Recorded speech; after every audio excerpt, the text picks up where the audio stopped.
James Monroe was born in 1758 in Virginia, raised on a farm, grounded in the spirit of independence. He grew up with a hunger for knowledge and a devotion to the ideals of liberty. At just 18, Monroe joined the fight for independence. He was wounded at Trenton, nearly giving his life for freedom. That scar would remind him of sacrifice for the rest of his days. He earned the respect of commanders, including George Washington.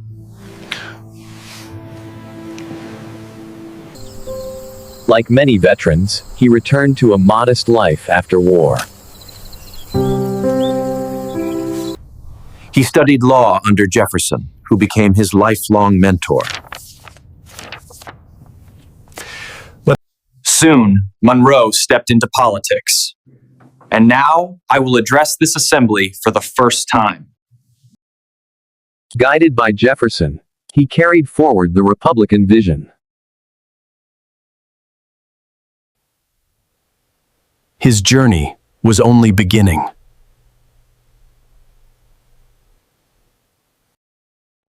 Through words and action, he made his mark as a patriot.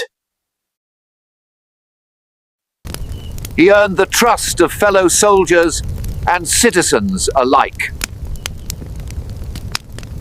A student of Jefferson would soon step onto the world stage.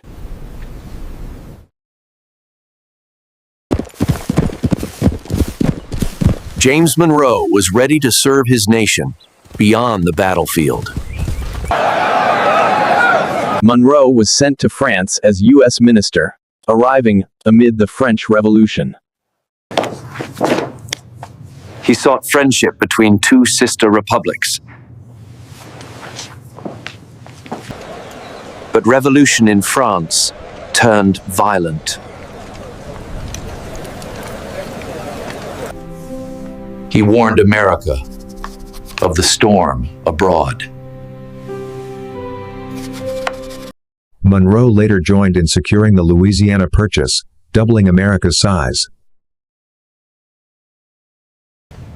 He became known as a steady, loyal negotiator. Back home, Monroe served as governor of Virginia.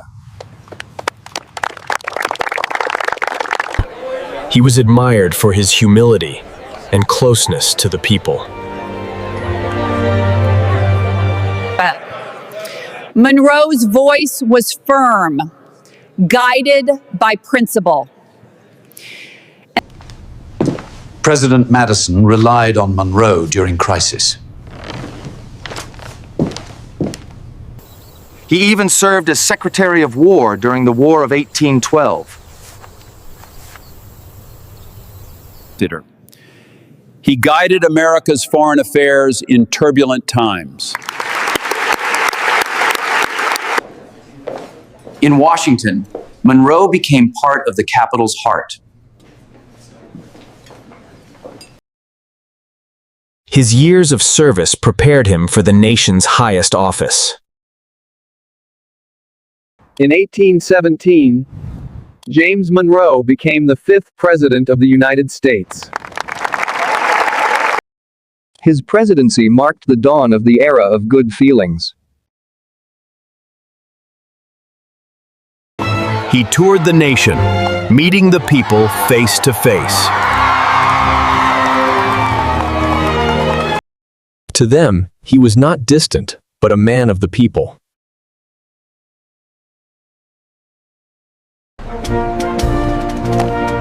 His visits boosted national pride. He surrounded himself with strong advisors, including John Quincy Adams.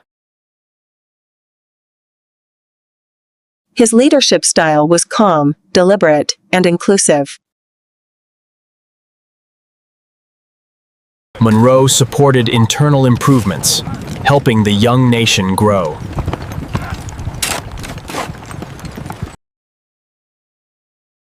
Infrastructure connected distant states, uniting the country. Monroe's diplomacy secured peace with Britain. In 1819, he acquired Florida from Spain, expanding U.S. territory.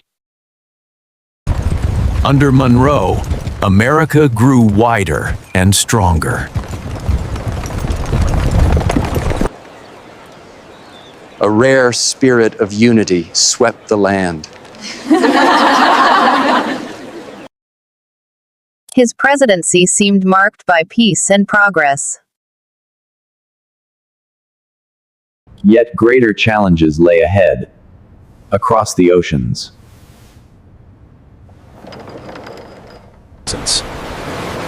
In the early 1820s, European powers sought to reassert control in the Americas.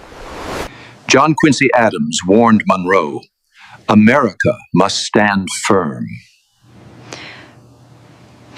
Together, they crafted a bold new principle.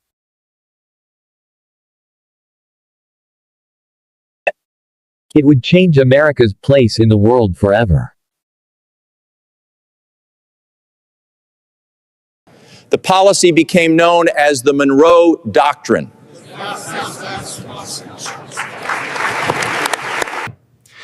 He declared the Western Hemisphere closed to European colonization.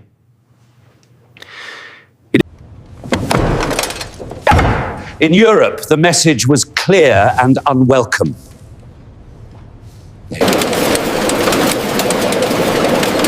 In America, it was hailed as a statement of independence. For Monroe, it was a declaration of principle, not aggression. Adams shaped the words, but Monroe gave them weight. The doctrine gave ordinary citizens a sense of pride and protection. It strengthened America's role in trade and diplomacy.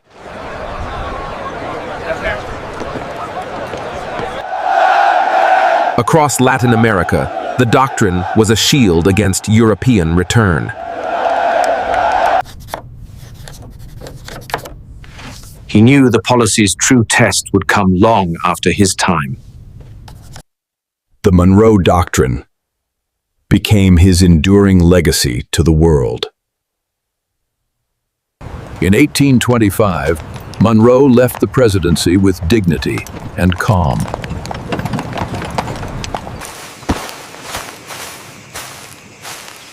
He returned to the simplicity of life in the countryside. The land, once again, was his comfort. He kept notes of his memories, shaping the story of a new nation. For many, his presidency symbolized unity and hope.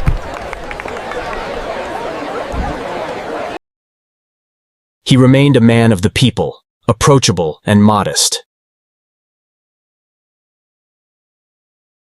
His role in securing the nation's independence was not forgotten. He saw himself as part of a generation that had built a republic. He supported education and the shaping of future leaders.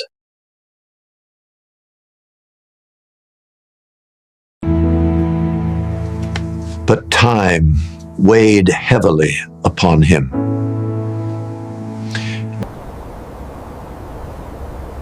The loss of his beloved Elizabeth left a lasting sorrow.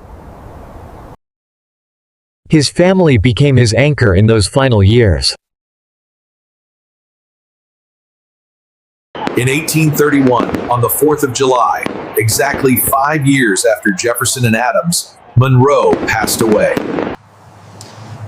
A grateful nation honored the man who preserved its freedom. James Monroe's legacy endures as the steadfast guardian of America's independence and unity. If you liked this, Don't forget to like, share, and subscribe so we can keep bringing you more great stories.